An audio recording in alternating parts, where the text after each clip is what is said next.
O assunto de hoje é teste de gravidez. Então, se você ainda tem dúvidas sobre qual fazer, como fazer e quando fazer, eu vou te ajudar nisso. Mas antes de rodar o vídeo, se inscreve agora aqui no canal e deixa aquele joinha. Eu sou Luana Mafra e você está no canal da Companhia do Nascer.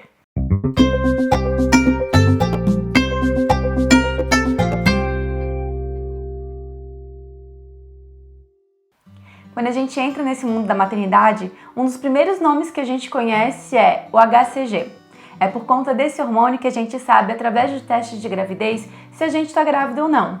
Ele começa a ser produzido em torno do 7º dia após a ovulação e tem duas formas de a gente conseguir fazer esse exame. Ou o laboratorial, que é aquele exame de sangue, ou aquele famoso teste de farmácia.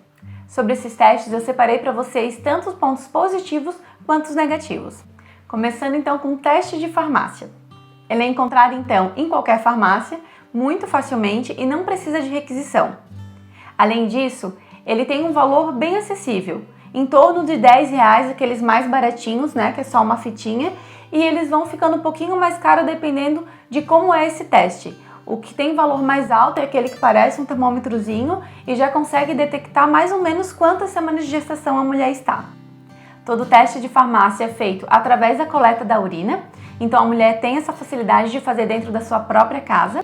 E o outro ponto positivo é porque o resultado sai na hora. Então, dependendo do fabricante, ele vai pedir para esperar determinado tempo, mas na verdade, assim que a gente coloca, rapidinho já aparece se deu positivo ou não. Agora a gente vai para os pontos negativos desse teste de farmácia. O principal deles é o falso negativo, que é quando a mulher está grávida, mas ainda está apontando como se não tivesse, e isso pode acontecer por alguns motivos. Um deles é quando a dosagem desse hormônio ainda está muito baixa, e isso acontece quando a gestação ainda está muito no início. Então o segredinho desse teste é fazer com a primeira urina da manhã e aguardar um pouquinho também para poder fazer. A sensibilidade desse teste varia de acordo com o fabricante, então alguns já conseguem detectar esse hormônio 4, 5 dias ali antes do atraso da menstruação, mas o ideal é que a gente espere pelo menos o primeiro dia. Cada organismo funciona de um jeito, então o ideal é que se espere pelo menos esse primeiro dia de atraso da menstruação, mas se mesmo assim dá negativo e a mulher tem ali quase certeza que está grávida, esperar realmente alguns dias para conseguir fazer ele novamente. Uma outra forma que pode invalidar o teste é se ele é feito de forma errada, então é sempre bem importante ler bem certinho como é que ele deve ser feito. Um outro quesito é porque a maioria desses testes são qualitativos, então eles apresentam para a gente apenas um resultado de positivo ou negativo. E mesmo aqueles que conseguem dizer pra gente quanto mais ou menos de gestação a gente tá, a gente não tem como saber a quantidade de hormônio que está presente. E essa informação é bem importante para o médico. E esse é justamente um dos motivos dele não ser suficiente para a gente apresentar isso para o médico e começar um pré-natal. Sempre que a gente souber desse positivo, é importante procurar um profissional que vai te acompanhar no pré-natal, mas ele provavelmente vai pedir o exame de sangue para realmente ter essa comprovação.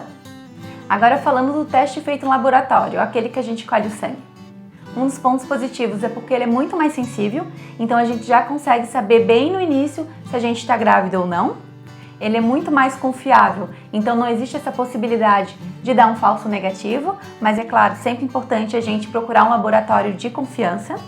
Uma outra questão é que a gente consegue fazer ele de forma quantitativa, então é possível saber exatamente quanto desse hormônio existe no sangue. Isso é importante para cruzar algumas informações, por exemplo, se essa gestação está evoluindo ou não. Então, a dosagem desse hormônio, em média, dobra a cada 48 horas e isso indica que essa gestação está indo bem. E falando em dobro, a dosagem desse hormônio tende a ser muito maior, por exemplo, quando a gente está grávida de gêmeos. E um outro ponto positivo é que ele não precisa ser feito em jejum. Então, a qualquer momento do dia, a gente pode se encaminhar a um laboratório e fazer ele sem problemas. E começando os pontos negativos, o primeiro deles é a coleta do sangue. A gente sabe que muita gente aí tem receio da picadinha. Esse exame ele pode ser feito tanto pelo SUS quanto pelo convênio, mas a questão aqui é que a gente precisa de requisição do médico. Então a gente precisa passar por uma consulta para poder receber essa requisição para depois sim fazer a coleta desse exame. Mas se você não quiser apresentar essa requisição, consegue fazer de forma particular, mas aí nesse caso o custo dele é um pouquinho mais elevado. E o último ponto negativo que eu separei aqui para vocês é porque ele demora um pouquinho mais para ficar pronto. Então isso depende, claro, da disponibilidade do laboratório, mas a gente sabe que quando a gente está com pressa, querendo saber o resultado, esses minutos aí demoram a passar. Se você ainda ficou com alguma dúvida ou tem algum outro assunto que você queira saber, deixa aqui nos comentários, que toda semana tá saindo um vídeo novo e vai ser um prazer gravar um novinho para você. Um beijo e até!